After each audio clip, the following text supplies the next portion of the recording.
Hello and welcome to this Fast Company conversation, Work Smarter, Not Synchronously, the rise of async work. I'm your host, Roshana Bide.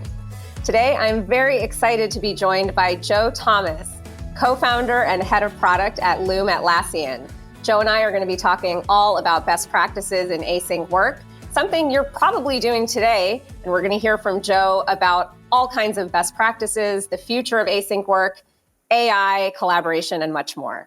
Special thanks to our partner Atlassian for making this conversation possible.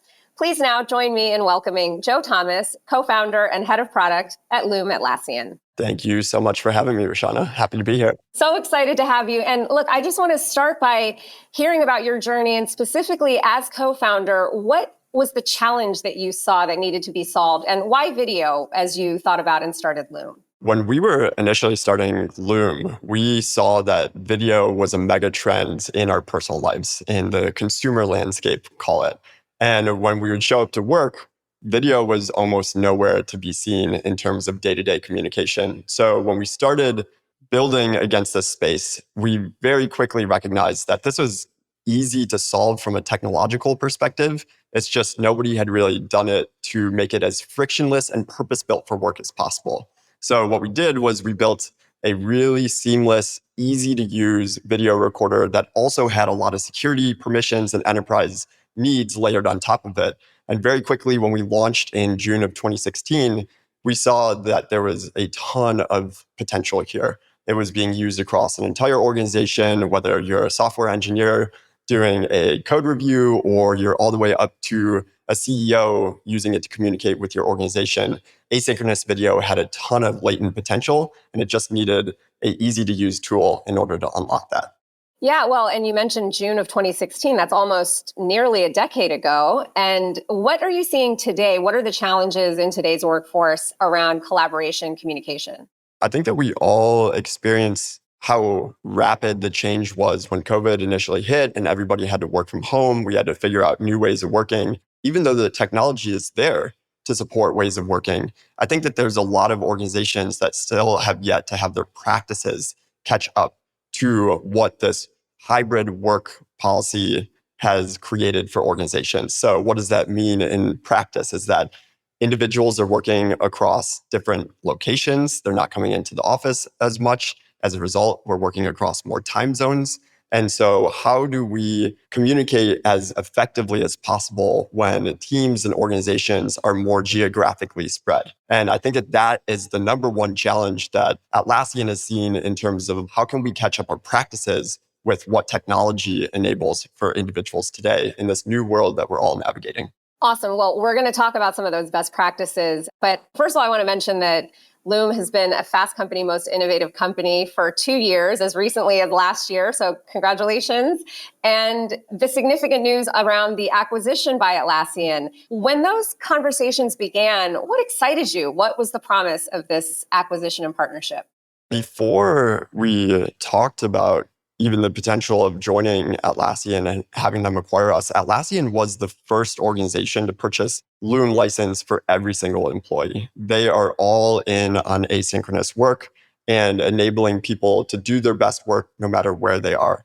And so in terms of philosophical alignment about what change that we're trying to bring to the world, Atlassian was the front runner across our entire customer base. And then from there, Loom has a lot of components that is similar business model around product-led growth and how do you enable individuals to get a ton of value and then you expand into organizations over the course of time. They invented a lot of those best practices. So to take the expert in the core growth engine for Loom and then also the philosophical belief in asynchronous work and being the first to purchase for all employees, it just felt like a great match. And so we've been incredibly excited over the past year, the progress that we've made together. So let's talk about asynchronous work and how do we define async?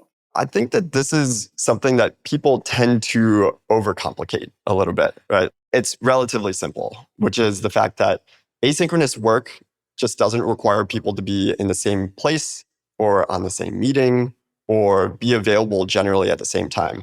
We all do this all the time. If you send a Slack note or an email or even an iMessage, that's technically like asynchronous work. And so what we're talking about here is more intentionality. How do you push more into asynchronous work to make it more beneficial for you and your organization. But asynchronous work is fundamentally, how do I move work forward if I'm not communicating with somebody in real time? Maybe is there an example that you can give of a day in the life of an async user, or maybe a couple on a team? Yeah, so with Atlassian, 12,000 employees across almost every single time zone, right? And so a day in the life of async is lived by all Atlassian folks. And really what we do is we rely heavily on async work in order to keep moving work forward. I can give an example from just yesterday where Atlassian had a new CRO join us, and we had a 30-minute Loom demo scheduled for him that he threw on our calendar. And what we did was we recorded a 15-minute Loom walking through the core value propositions and a demo of the product. We sent it over to him in advance. He watched that Loom. And so we actually used the entire 30-minute meeting to do a live discussion, what we like to call collective creativity versus readouts and joining meetings. And so to be clear, also, we took that Loom video and we used AI to create a summary of it and put it in a Confluence page. And so you actually create a multimodal way of consuming the information in whichever way somebody prefers, whether reading the output or clicking play on the video. And so that to me was like a crystal clear example of ways in which we live asynchronous work to the best of our ability. Has there been a vibe shift, a culture shift in the company, or even just how you're seeing people collaborating in this post-COVID new world? I think that there's just a lot more intentionality around how do we end up setting everybody up for success. And what does that mean is if I'm in Atlanta, Georgia, Eastern time zone, and I'm working with folks in Sydney, Australia, that is a big time zone jump in order to effectively work together. But if you have a really high quality piece of content, whether that is a page or whether that is an async video that is provided to the individual, then a lot of times you actually provide all of the context that is needed in order to move work forward without somebody having to do artificially difficult time zones of a 7 a.m. meeting in Sydney that maps to a 7 p.m. meeting Eastern time zone, depending on which time of the year it is. How do we move work forward without people having to do artificial sacrifices in what time that they end up working? It's more about, we're not associated with the clock necessarily. We're more associated with results. Even just in this conversation, you're already starting to dispel some myths that maybe people had about async work. What are some of those myths? What are some things that we can be watchful of as we become more intentional? I think that the number one myth when folks talk about async work is that they think it's an all or nothing sort of mental model, that we have to be all in on async. And that's not the most effective way to work. Async is an and statement to working together, like I said before, being collectively creative with our time together. Being more intentional with async doesn't mean that all of a sudden you wipe all the meetings from your calendar, because that is not ultimately what's most effective.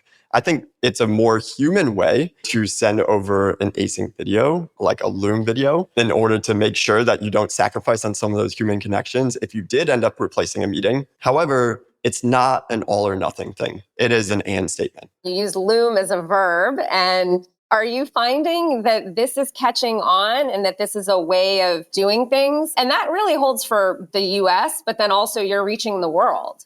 We put out a 2024 wrapped blog post at the end of the year. And when we looked at how many videos were recorded on the Loom platform, but also how many views, how much time was spent watching Looms, and then correlating that to what our customers have told us in terms of when are they able to reduce a meeting or just entirely replace it, we replaced 200 million, specifically 202 million meetings for our customers in 2024 alone. So this is a change that's happening at scale at this point. It's growing every single year. So this meeting could have been an email is actually something you are quantifiably able to, in the millions, show. Yes. How do these things get transmitted? And at what point do people use async work? When should they actually email or send a Slack? If we were to say async video specifically, like when should somebody send a plain text message versus a higher fidelity message like video,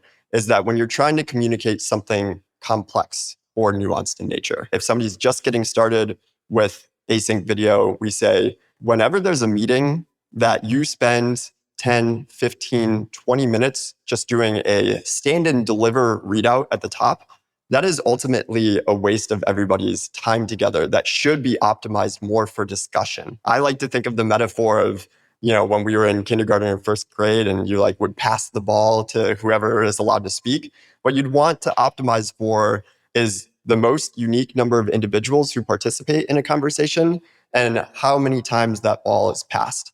And so if you have somebody who is talking for 10, 15, 20 minutes at the beginning of a meeting, then that is likely a great place for you to send out a Loom in advance to have that high fidelity context. So that way you can get right into discussion. And the other benefit to async work that I think is a great equalizer is that we've all experienced the meeting where somebody shows up and they're just dominating the conversation. If you actually send out the context in advance and people have a chance to consume it and then they document their thoughts coming into the conversation, it is an equalizer in terms of who can bring great ideas to the table in order to move the idea forward in the best way possible. So that's why sending out context in advance is both a better use of time together, but it also brings everybody into the conversation in a more beneficial way. Oh, I love that. That is, to your point, intentional inclusion of team members. And I remember you were mentioning AI and that Atlassian and you are using AI. Talk a little bit about AI and how you're incorporating it. Yeah, so what we originally did back in 2019 with Loom is that we provided transcripts for free because if somebody would prefer to read something, imagine that you are on the bus or you're traveling, that you couldn't click play because you forgot your headphones. We wanted somebody to still be able to read a video. Now, that is incredibly rich context that you can then use because large language models are incredible about making sense of large blocks of text. And so we've been using AI in order to wrap a video. So what we'll do is we'll provide a title, we'll do a summary, and we'll provide chapters for that video so you can dive into the right place of the video. But we've also, since joining Atlassian, one of the things that we've been excited about is how does Loom work better with the rest of the Atlassian portfolio? I'd mentioned that you can take a Loom video and then just one click write a document on my behalf. And so again, creating multimodality and trying to make that as seamless as possible to move from one content type to another and making it as easy as possible for somebody to just record. We know how to talk as humans and how can we do work on your behalf? Everything that Loom's doing, everything you're doing with Atlassian as a collaboration now together feels very human to me. So can you talk about the human side of creativity, innovation, how what you're doing is fostering that? One of the things about innovation is that there are many times where it comes from a group discussing with one another what it is that is best for moving an organization forward. But a lot of times it also comes from having deep time to think about problems. What is the solution space? What is best potential solutions for the problem that we're trying to solve? To me, innovation is fundamentally human. And so if you can lean into more deep thinking time, that is fundamentally enabled by asynchronous work. I also think that, if we were to just talk about video specifically, and you're saying more human, that's also connection with one another. If I were to go back to that example that I talked about before, our new CRO who just joined, he watched that 15-minute video and he joined the meeting and he's like, I felt like I knew you before we even got together. And so creating that human bridge of seeing somebody's face and hearing their voice, even if you're working across time zones, there's one team at Atlassian that they are perfectly wrapped around the world. It's only a team of 6. And so what they do for their team meeting every week is they each record a video and send it to one another. And they used to just do a Confluence page. But now that it also has Loom videos, they said that they felt more connected. And so that connection creates trust. And trust is fundamental to creating more culture, more innovation. I think asynchronous plus human side of asynchronous ultimately fuels culture and innovation. Now, going into the future, what makes you optimistic about async work? I think that what world we're going into right now where AI is incredibly buzzy, but it's buzzy for a reason. To me, asynchronous and AI are two sides of the same coin. You actually can't get value out of AI without documented context, right? There's the inputs of the large language models, but it's also the reference points that it has and how can it be more valuable to you. And so what I'm most excited about for async work is how fundamentally AI is requiring people to move towards more asynchronous work. So that way we can all work better together via more async. We can get more value out of AI. And I think that we're going into a really fascinating world at the intersection of those two things. Joe, thank you so much for those insights and for the optimistic look at the future. I think especially given how intimately we work with colleagues around the world, this is a way for us to continue to tap in and collectively get the most from our workforce. Thank you so much, Joe Thomas, co-founder and head of product at Loom Atlassian. It was really a pleasure and privilege to speak with you. Great to meet you too, Roshana. Thank you so much for having me.